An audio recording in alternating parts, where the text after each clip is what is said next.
If you're a cuber, then there's literally no way you've never heard of GAN before. GAN is easily the most popular cube manufacturer in the community. In this video, I will go in depth in the history of GAN and explain its rise to popularity. So let's get straight into it.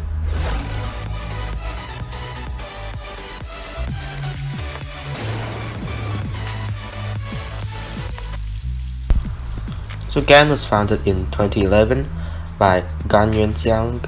So GAN is actually pronounced GAN. Of this new product, the GAN XS, right? The GAN XS, right? After its creator, since everybody is pronouncing it wrong, it really doesn't matter anyways. So they released their first cube, the GAN's Puzzle 1, in the March of that year. That cube was notable for having a stickerless design, when such cubes were still rare. Its main competitors, the GANCUBE V2 and Zanchi, were much more smoother and effortless to turn comparing it to the extremely unstable GAN's Puzzle 1, which would also frequently pop random, even when turning slightly.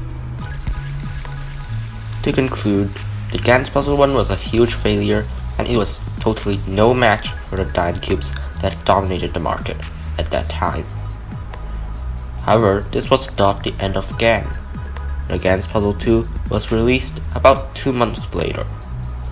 But despite the lockup and popping issue improved slightly, it was still like a joke compared to the Zanchi. However, this was still not the end. In 2013, GAN released the GAN's Puzzle 3. There is a quite severe issue concerning the GAN's Puzzle 3, and the problem is it is constantly locking up due to the long edge pieces design, which was a major downside. However, this cube was still considered a success, and this was the first GAN cube some people actually used and liked. It was also the same year when Dian released the Panchi, which was basically just a trash cube and made the popularity of Dian crash.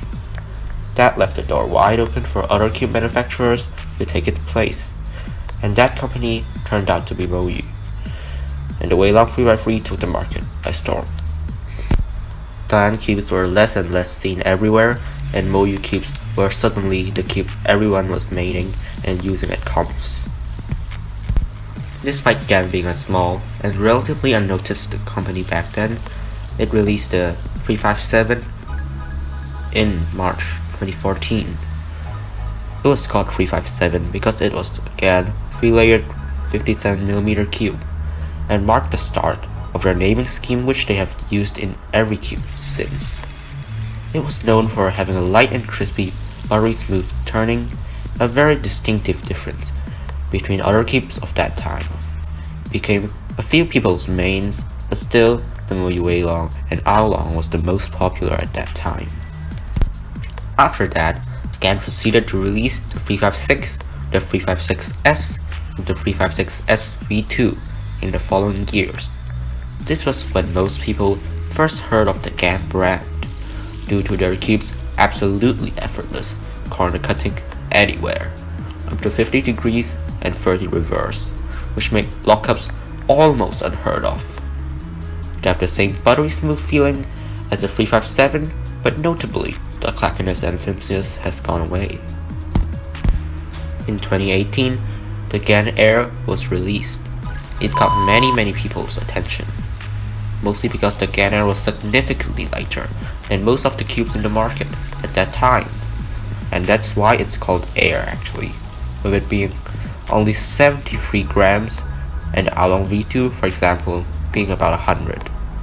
It was also the time when the GAN's elasticity system, or the GES, was first introduced, and the spring compression can be changed, which was a huge breakthrough. The cube was much more stable than its predecessors, but still remains the buttery fast feeling as well as the incredible corner cutting. Many fast cubers like FELIKS ZEMDEGS switched to the GAN Air instead of the Moyu Aolong V2. Well, especially after the Aolong ruins his world record.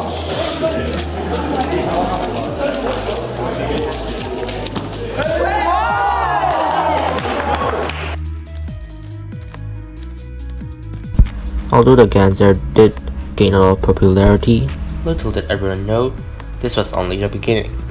The 356 Air has set the perfect storm brewing for a certain cube, so good that in fact it almost became everyone's main at that time. And that very cube happened to be the first ever mass-produced magnetic cube in the entire world, the Ganzer UM.